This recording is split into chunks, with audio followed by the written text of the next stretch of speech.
आप प्रश्नों के ज्यादातर उत्तर पुराणों में से और इतिहास में से देते हैं, अर्थात स्मृति का प्रमाण देते हैं। मेरा ऐसा मानना है कि सभी पुराण काल्पनिक है। ऋषि मुनियों ने लोगों को डराने के लिए लिख दिए हैं। पुराणों की कथाएं कोरी कपोल कल्पना है। हाँ, आप जो शब्द बोले कि मेरा मानना है, लेकिन आपके मत का वैल्यू क्या है? क्या मैं मनुष्य नहीं हूँ?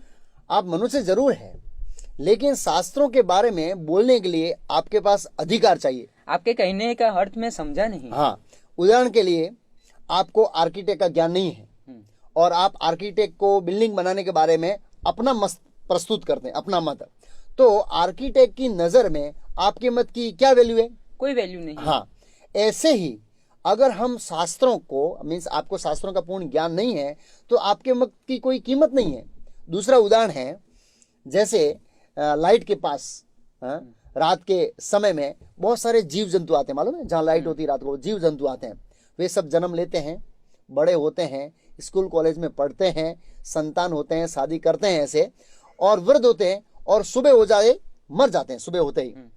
कोई बुद्धिशाली जंतु मरने से पहले कहता है कि मेरा मानना है कि सूर्य है ही नहीं। तो आपसे मेरा प्रश्न है कि उस जंतु के मत का वैल्यू क्या है? कोई वैल्यू नहीं। हाँ, ऐसे ही ब्रह्मा जी की तुलना में हमारा आयु एक क्षण है, और कोई साधु पुस्तक लिखता है और अपना मत प्रस्तुत करता है कि भगवान है ही नहीं, तो उस साधु के मत की वैल्यू क्या है? बिल्कुल नहीं। हाँ, क्योंकि ब्रह्मा जी की तुलना में एक क्षण तो हम जीवित रहते हैं। ब्रह्मा जी की तुलना में हम एक क्षण के लिए जीवित रहते हैं, और लोग कहते हैं दिस इज माई स्टेटमेंट। तो अरे भाई, आपके स्टेटमेंट की वैल्यू कितनी है? कोई कीमत नहीं है, क्योंकि हम मरने के बाद कहाँ जाएंगे वो हमको भी पता नहीं है। दूसरा तर्क है कि हमारे मानने से या नहीं मानने से पुराणों को कोई फर्क नहीं पड़ता है। जैसे कोई व्यक्ति कहता है कि मैं प्रधानमंत्री को नहीं मानता हूं, ऐसे कि प्रधानमंत्री है ही नहीं। अब उस व्यक्ति के मानने से या न मानने से प्रधानमंत्री को कोई फर्क नहीं पड़ेगा। ऐसे ही आपके मानने से या नहीं मानने से पुराणों को कोई फर्क नहीं पड़ता है।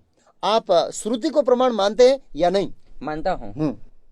आप ये स्वीकार करते हैं कि उपनिषद श्रुति में आती है?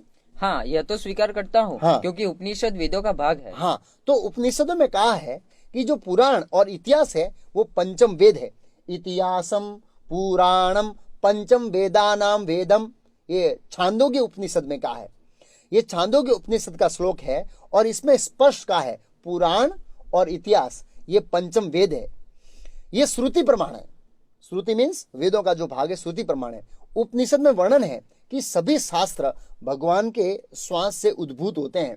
इसमें कहा अहस्य महतो भूतस्य निश्चितम एतद यदः ऋग्वेदो सामवेदो अथर्वा आंगिरस इतिहासम पुराणम विद्या उपनिषद श्लोक सूत्राय अनुव्याख्यान अस्य वेदानि सर्वाणि निश्वासितिनि। ये बृहद आरण्य उपनिषद का श्लोक है।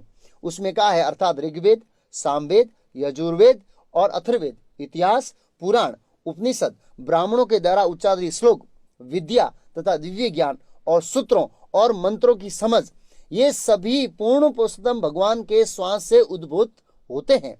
इस श्लोक में स्पष्ट कहा है, लिखा है कि इतिहास और पुराण और उपनिषद एक साथ में उत्पन्न होते हैं। पुराण और कुछ नहीं बल्कि उपनिषदों का जो ज्ञान है वो घटनाओं के साथ जोड़कर उसको समझाया गया है। इतिहास में पुराण, ऐसे ये पुराण विशेष कलयुग में प्रकट होते हैं, बाकी समय अप्रकट रहते हैं। लेकिन पुराणों का ज्ञान वेदों के जितना ही प्रमाणिक है, और पुराण में जो लिखा है वह ज्ञान वैज्ञानिक ज्ञान है।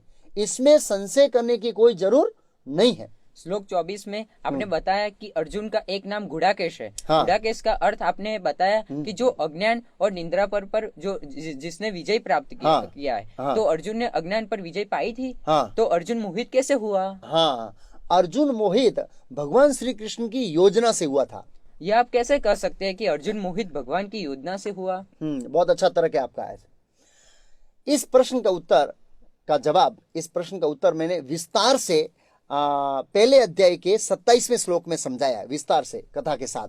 लेकिन मैं संक्षिप्त में कह देता हूं कि क्षत्रियों को ऐसा प्रशिक्षण दिया जाता है कि धर्म की रक्षा करने के लिए किसी भी सगे संबंधी पर दया न करें।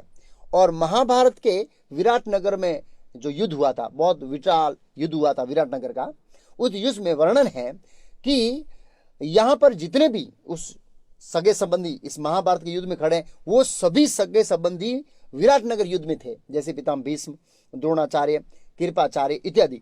लेकिन महाभारत में वर्णन है कि अर्जुन को दया वहां पर नहीं आई थी विराटनगर में, और वो मोहित नहीं हुआ था, ऐसा वर्णन नहीं है वहां पर। तो यहाँ कुरुक्षेत्र में अर्जुन को क्यों मोहित हुआ? हाँ, क्योंकि ये भगवान की योजना थी कि अर्जुन को निमित्त बनाकर भगवत गीता का संदेश सामान्य जीवों को दिया जाए, इसलिए मोहित हुआ है। मेरे मन से दूसरा प्रश्न आता है कि सामान्य रूप से यह भगवान की कथा वार्ता शांत, धार्मिक और पवित्र स्थान में करते। कई आपने देखा या सुना है कि बिन झगड़े में कोई साधु भगवान के बारे में उपदेश किया, तो फिर भगवान कृष्ण ने कैसे कोलाहल वातावरण में भगवत गीता जैसे महान ग्रंथ का उपदेश क्यों दिया? बहुत अच्छा प्रश्न है। भगवान कृष्ण ये संदेश देना चाहते थे सामान्य जीवों को कि हमारा जीवन संघर्षमय है, अर्थात हम रात दिन युद्ध जैसे जीवन में जी रहे हैं, उनके जैसा ही हमारा जीवन है। और युद्ध हमारे मन से होता है, हमारे परिवार से होता है, समाज से होता है, नौकरी में होता है, व्यापार में होता है। हम इस वातावरण में अर्जुन जैसे मोहित होते रहते हैं हमेशा, जैसे अर्जुन युद्ध में मोहित होता है ऐसे हम होते रहते हैं। इसलिए इस संघर्ष में जीवन से बाहर निकलने के लिए हमारे पास मात्र एक रास्ता है, भगवत गीता। इस भगवत गीता को संघर्ष में जीवन के बीच ही सुनना पड़ेगा, मीन्स इस व्यस्त जीवन में ही सुनना पड़ेगा। ऐसा नहीं है कि जब हम निवृत्त होंगे तब हम आराम से सुनेंगे। इस जीवन युद्ध में से हमारी कभी निवृत्ति नहीं होगी, हमारा जब तक शरीर रहेगा तब तक ये संघर्ष चलता रहेगा। इसलिए अर्जुन की तरह व्यस्त जीवन में समय निकालकर ये भगवत गीता है वो सुननी चाहिए, जिससे हम अर्जुन की तरह मोह से मुक्त होकर आत्मा ज्ञान में स्थित हो जाएंगे और सुखी हो जाएंगे। आप मेरे प्रश्न के उत्तर से सहमत हैं? हाँ। और कोई आपका प्रश्न है? नहीं। हाँ, मेरी आपसे विनती है कि अगर आपका कोई प्रश्न है तो आप भी यहाँ आकर प्रश्न पूछ सकते हैं। मेरा फोन नंबर है 9427617925। दूसरी मेरी आपसे विनती है कि ये जो भगवत गीता यथारूप है इनको रोज पढ़िए और साथ साथ में हरे कृष्ण महामंत्र का जप कीजिए। हरे कृष्णा कृष्ण कृष्ण हरे हरे, हरे राम राम राम हरे हरे। हरे कृष्णा।